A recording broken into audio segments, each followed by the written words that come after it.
I've been thinking. I think a lot, don't I? Serving is such a pleasure. I used to be so catered. I had everybody that did everything for me. And it was pretty cool, by the way. But at the same time, I've learned a big lesson in my life.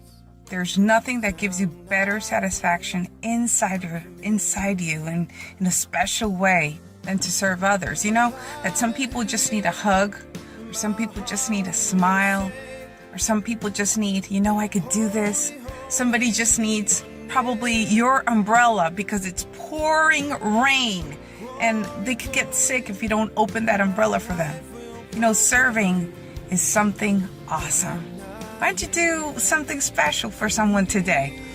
Get out of your own self and get out of your way to be able to serve one with all of your heart. If you're going to do it with love, it's going to mean a lot, not only for that person, but most of all, for the one who created everything.